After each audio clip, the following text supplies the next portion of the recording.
Hello Scorpio, great to have you here. My name is Shauna. Today's reading is a general love forecast. As always, take the messages that resonate and release anything that doesn't.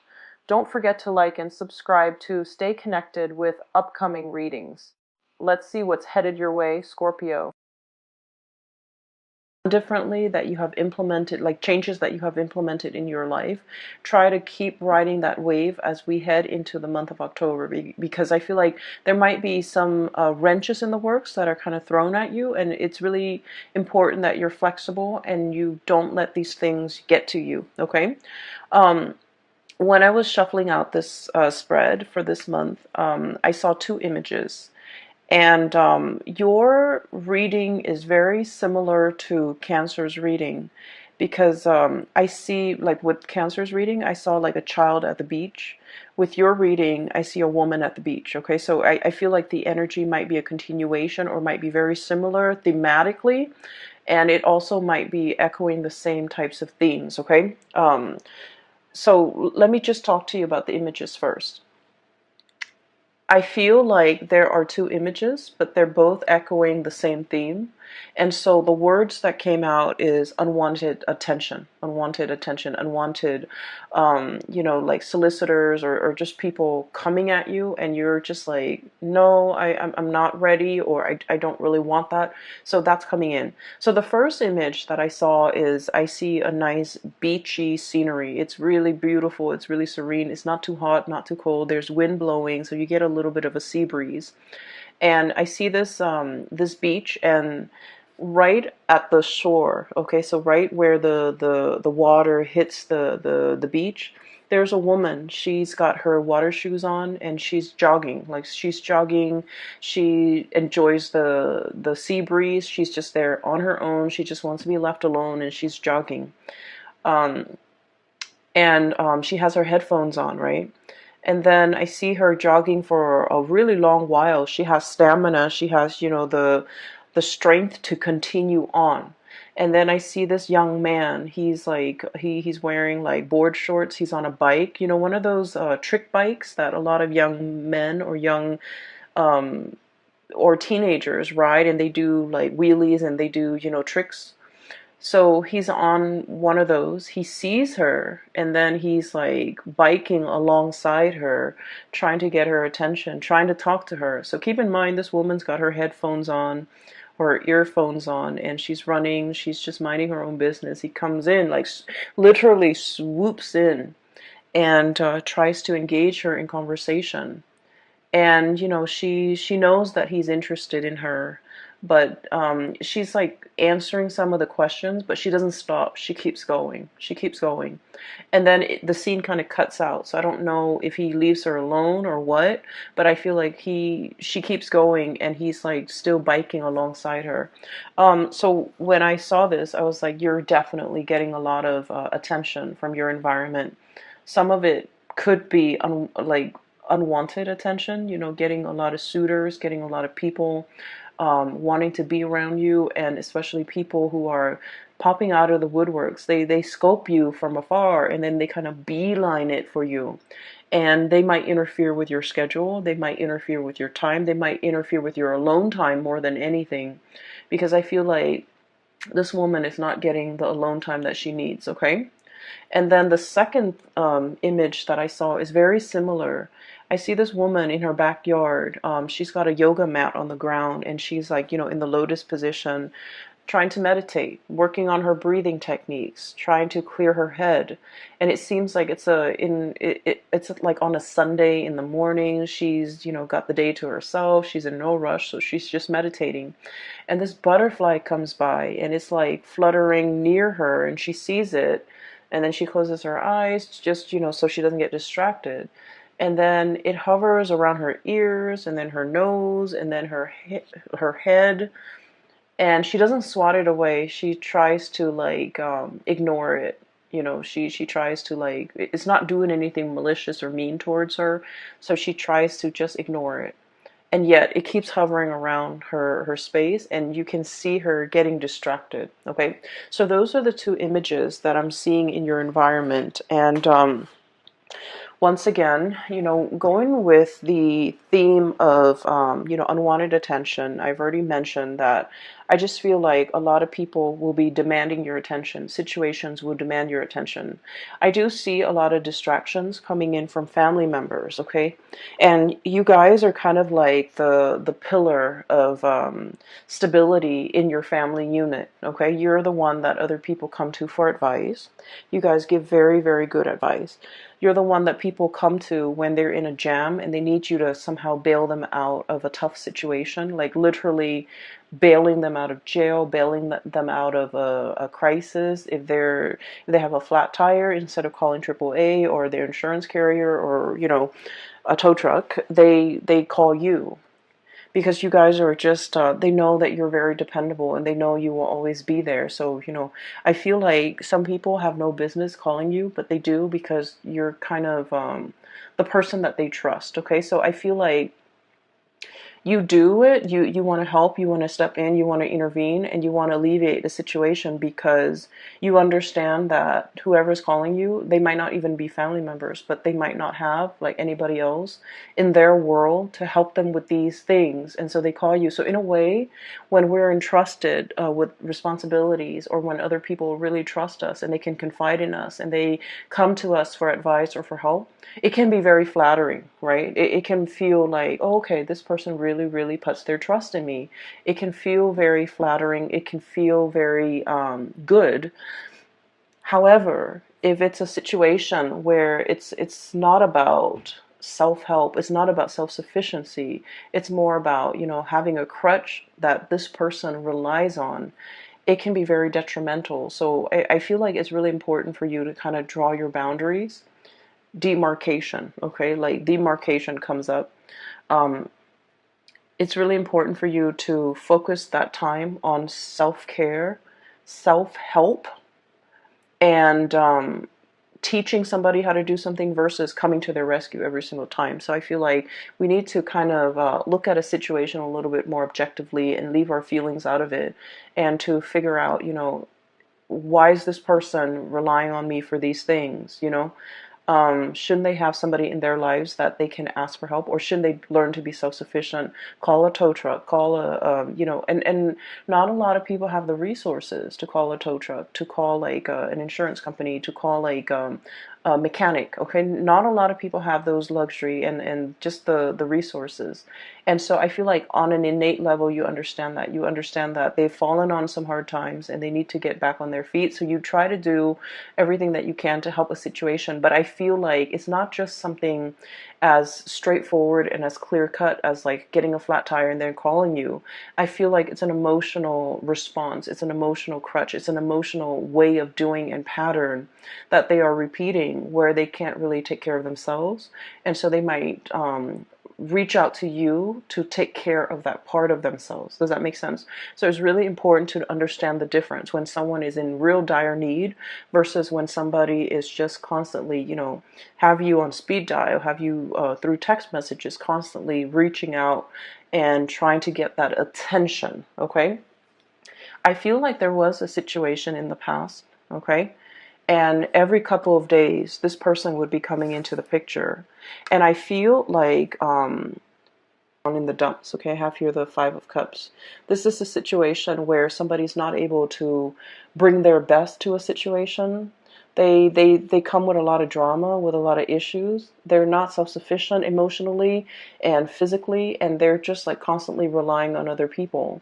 And the game gets old. Okay, this whole concept about, woe is me, it gets old. And then many people in their lives, in their social circle, have called it quits. They just can't handle this codependency. And so I feel like you're dealing with somebody who has driven people away, who has fallen on some hard times, emotional hard times. And I feel like, they're constantly reaching out because, their inner circle have seen them have seen their unhealthy behaviors and these patterns, and they're no longer around with these people, and so they're kind of reaching out to you. You might be, the last resort, or you might even be sort of like that emotional crutch. Okay, so I feel like you guys are smart enough emotionally. You're very, very, very intelligent, And I feel like a lot of the times, out of courtesy, out of just your own sense of like moral duty, I feel, you help people. Even though you know that they're prone to this type of behavior, you help them because you care about them. Okay, you don't want to hurt anybody. And I feel like none of this is lost on you. It's like you know what they're about, and you know it's not right, and you know it's not a good behavior, and it's not a good pattern to enable, but you do it because you feel like, okay, they could need this. They could need this favor from me, and it doesn't detract so much from me, but it will help them. And so you do it not because you're a fool, but because you care about people.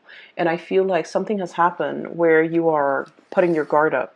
Okay, they're coming in, this unicorn, kicking up a cloud of dust, or I'm sorry, this horse, not unicorn, kicking up a cloud of dust, coming with some type of a calamity. It's always like somebody who's got a lot of drama in their lives. There's always some type of a um, there's always some type of a chaos or some type of a time sensitive issue. Like a lot of drama is what I'm seeing, a lot of hoof beats and drum beats and a lot of noise and calamity in their wake. And I feel like you're sensing that it's coming intuitively. You guys are sensing that there's something coming into the picture, and you're at a point where your guard is up, your walls are up, you're demarcating, that line in the sand. And you're just like, no, I'm here in a state of Zen. I need to work on myself. I need to be emotionally present for myself. I'm not in a position to help you. And in the process of, I feel, withdrawing the attention, withdrawing the love and the affection, and just not wanting to engage with this person anymore, and not wanting to, feed into this, okay, and creating this enabling behavior or even this pattern of codependency.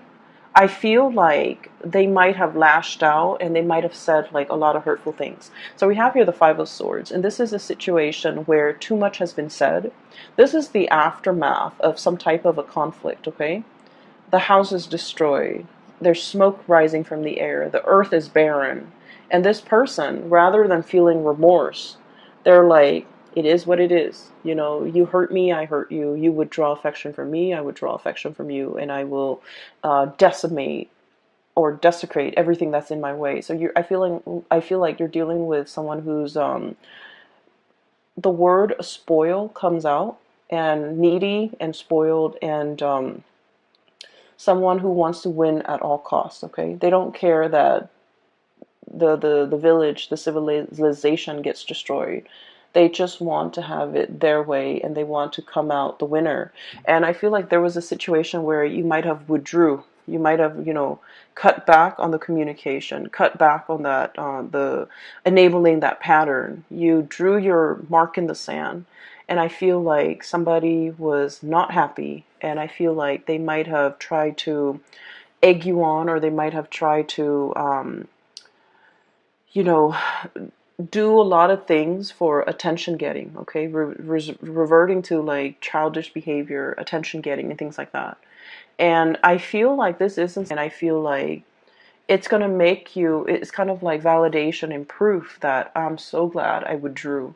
I'm so glad I'm no longer in it. And I'm so glad that person is no longer in my life. So you're getting some type of validation um, where your intuition was telling you all along to kind of like, put an end to this, sever this situation, cut ties. And I felt like you cared about them. You don't want to hurt anybody. And so you kind of let it, drag on. And then whenever I did it at the right time, because, they kind of spiral out of control.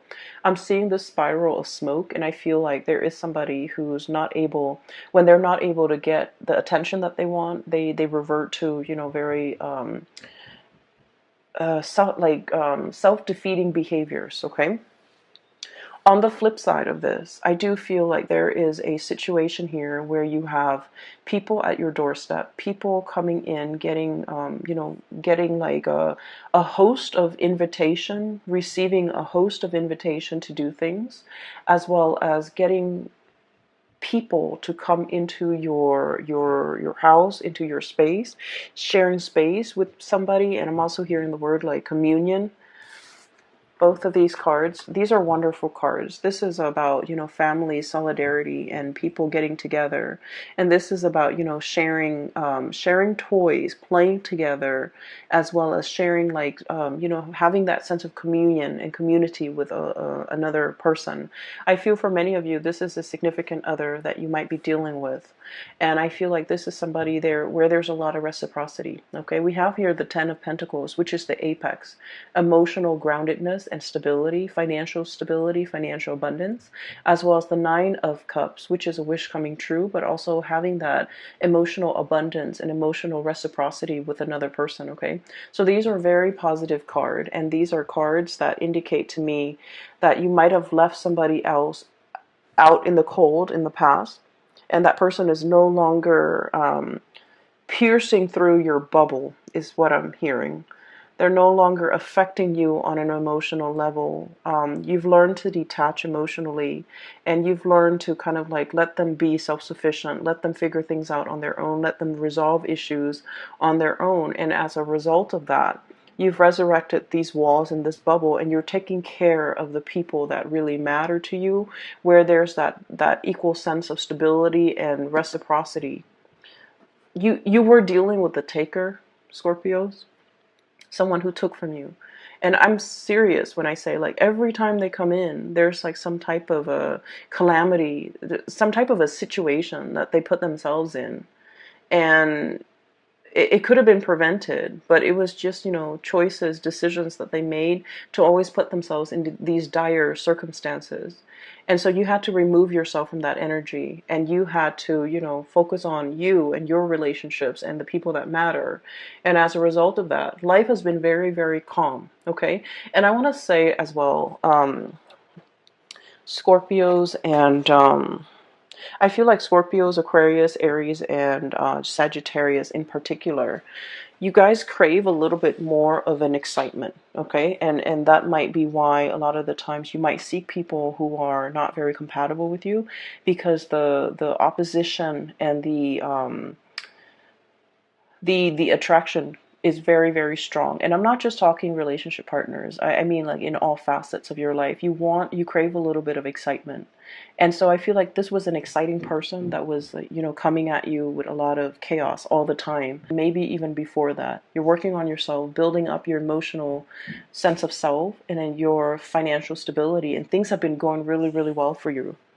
And I also feel like there's a lot in here, especially for those of you who have recently gotten out of a relationship. This is pretty much, the two images that I saw. People who are single, who are like, I'm not dating right now, I'm taking a break from dating, I'm working on myself. So there's a lot of like meditation, there's a lot of alone time that you want to spend with yourself. You want to get yourself physically active. You want to get yourself like in shape. You want to take care of yourself. It's not about just, looking good. It's more about like being a whole person, healing yourself from the inside out, eating right, exercising, taking care of yourself, meditating. So taking care of yourself, mind, body, and soul. Okay, we have a recovery phase. We have this is as a spiritual breakthrough, realizing areas that might be off kilter or might be off balance, and working on these things, doing a spiritual cleansing, doing a physical cleansing, and cleansing areas of your life that have been blocked. So if you feel like somebody's energy is negative, you're going to not engage with them. If you feel like someone's taking a lot of your time and you don't even have time for yourself, you're choosing not to engage in that way. You're learning to draw boundaries. So this is a lot about self-care, self-work, healing. And I feel like, it doesn't have to be, oh, right after a breakup, then we go on a binge or whatever. This is just, figuring out that I haven't had a lot of time to myself. I've been taking care of too many things. I need some downtime. I'm going to find some downtime. I'm going to make room and prioritize that. And I feel like for some of you, there might have been like some I'm seeing like food allergies. I'm seeing like issues when it comes to digestions as well, because this is really prone to overeating as well. Okay, so I feel like you might be doing a cleanse. You might be doing some type of a dietary change, and you're taking it one step up at a time. Okay, so testing the waters, doing things in moderation, not doing things in excess. And I feel like this is all areas of your life. And so, what I'm sensing as well is there's a situation here where you're very much focused on that, and vibrationally and spiritually, you're on a very, very high level. You're aware of what you need to do, and you're aware of the behaviors from other people that have not been conducive for healing and for, really spending time with yourself. And so, you're on this path, on this journey here towards self care, learning to put yourself first, learning to, understanding, I feel that just because we love somebody, it doesn't mean we want to enable bad behaviors. Okay, it's not about calling people out on it and being mean. It's just about detaching yourself from things that are not good for you and focusing on self-care. And when we are focused solely on self-care, we are ascending. And I feel like your vibration is really high. And a lot of people energetically, they feel that and they do cling on to you. And that's why you're going to be getting a lot of unwanted attention from suitors, from people around you, from people that want to, take up your time, that want to be in your company. And I feel like they might not do it in an appropriate way. I mean, if you look at that first image, right? She's got her earphones on. She doesn't want to have a conversation. She's at the beach. She's running. And the guy just keeps pestering her. Okay, so it's like it's very inconsiderate, and it's like clueless, not being able to. He's not able to read the social cues. She's trying to be nice, and we don't know how the scene ends, but she's trying to be nice, and he's not getting it. So I feel like you need to be a lot more expressive with your emotional needs, Scorpios, and you need to, kind of let people know whether or not they are infringing upon your space, or your energy, okay, whether or not they're really taking from you. So that's like pretty much the first 6 cards, okay. What I do sense here is there's a situation. I feel like there's like an undertaking that is very, very big, okay? We have here the Temperance card, and this is a card about moderation, small steps, one foot in front of the other, and we keep walking, okay? So it's like doing something, and the Temperance card it's about holding back a little bit, doing things in a very methodical manner. And so what we're seeing is, the angel pouring the water from the 2 cups, right? 1 cup into the other. It has to be done in a very meticulous manner, in the right time, in the right fashion, so that the water doesn't spill out. So there's something that requires a lot of calculation. It requires a lot of research. It requires a lot of thinking over, mulling over, trying to figure things out, trying to itemize, trying to like get all the moving parts all lined up into place so that everything moves at the same time. So I feel like there's a big undertaking, a big endeavor. It's linked up here with the High Priestess, and both of these are major arcana cards. And I feel like there's a situation here where you are very, very nervous, you're very trepidatious, you're very like, I wonder if it's the right time. I wonder if I should do this today or tomorrow. And I feel like you're trying to go with your gut instinct, okay? You guys have like a really strong sixth sense about you. Even if you don't believe in, metaphysical teachings, or even if you don't meditate, you guys have a very, very strong sense of like intuition, divine timing, knowing when something is right. And I feel like you always have you have relied on it, and you might not have even called it your gut instinct. You might have not even called it, your intuition. But I feel like you always know whether or not to do something or whether or not to cut somebody off. Hence, you were able to cut somebody off at the right time before they drag you down. And I feel like you start to realize that I really need to trust my intuition a lot more. And I have a friend who is an Aries with a Scorpio rising, and she has told me that She always has like an inkling about people, about things, and every time she goes against her instinct, bad things happen. So she said that, okay? And so I feel like you live with this, okay? You have this really strong sense of knowing on a gut level, and you have never been wrong. And every time you choose not to listen to it, bad things might have happened. And so you're in this situation where there is a major, major, major undertaking. It might deal with contracts as well, because the high priestess with that Torah in her hands, it deals with like legality, it deals with contracts, it deals with learning, it deals with like some major, major event where it might even involve other people. And so you're trying to be calculated about this. You're trying to figure out when is the right time, and you're trying to, look at the, it's sort of like the looking at the stars and trying to see when the stars align. In this picture, you don't have the star, okay? All you see is the moon. And it's like, it's so overwhelming. And you're just like, I don't know if I can trust my intuition. I want this really badly. So I don't know if I'm biased. I don't know if I'm able to trust it. But I feel like the stars are calling, the stars are aligned, and this is the right time. And I feel you might have some spiritual hunches, people in the spiritual realm pushing a situation along and telling you, you can't wait on this any longer. You need to kind of push for it. The tides are coming in, and you need to just, ride with the tides. So I feel like there's a situation here you have been kind of resisting because you're not 100% sure.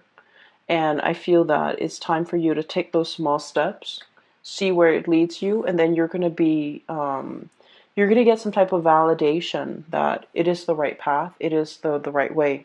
Because I see you mulling over this situation. And water signs in general take a really, really long time for their emotional state to kind of match up with their mental or physical space. So like you might feel like, oh, physically I'm okay with it, but then emotionally you're not. So you have to like wait for everything to catch up, everything to be in sync before things start moving, before you make those actions. And so I feel like there was a situation you've been thinking over for the past 3 months, for the past 3 weeks, even 4 months, 4 weeks, whatever it is. And I feel like it was a weighty decision, okay? A lot of thoughts were weighing on your mind, and you needed some time to take care of all the other areas of your life before you can choose to walk down this path or choose to go forward with this endeavor. And you've been mulling it over, and I'm looking at these bugs, these insects here. It's almost like mothballs, where something is very stale and old and it hasn't been moved around and it's collecting dust, and then the moths are coming in to eat like the dust and the mites and all of that. So I feel like it's a situation that has been stalled, hasn't been worked at or dealt with, or a resolution has not been reached. And so it just lingers, it just stagnates. And so I feel like the universe is telling you, one step at a time. Make the gesture, okay? Get some air. Get out of the house. Start moving. Start moving. Once you start moving, once you take those small steps, it doesn't have to be a giant leap. You're not jumping over a cliff. You're not jumping to the other side of the earthly divide. You're just taking small steps at a time, getting your feet wet, learning a new things. And I feel that you're going to come to the resolution, or you're going to come to the realization that this is the right thing to do. It's just a matter of trusting that your intuition, I feel like your intuition is a little bit blocked off because you might be scared, and you're not deferring to, the right set of advice or whatever you're getting from your intuition. And so there's a situation here. It's a huge undertaking, and it needs to be done. And one step at a time, one small step at a time. And once you start to get the ball rolling in that direction, you're going to realize that this is the right path. Okay, everything else looks really, really good. Relationship seems to me to be very strong. Healing is highly indicated here, and I don't feel like it's healing in a way where it's like somebody broke your heart and you want to heal. I don't sense that. I feel like for many of you, there might have been illnesses or like rehabilitation, and you're recovering from that, okay? And then I'm also feeling like a huge undertaking that you have been hesitant about, and now is the right time for you to keep things moving. Okay, I do hope the reading is helpful for you guys, and it is really nice to reconnect with you guys. For those who have been emailing me, I don't do private readings anymore. I do have a link in the description box for a psychic. She's based out of California. Her name is Bridget. She's phenomenal. If you want a reading, you can click on the link and book a reading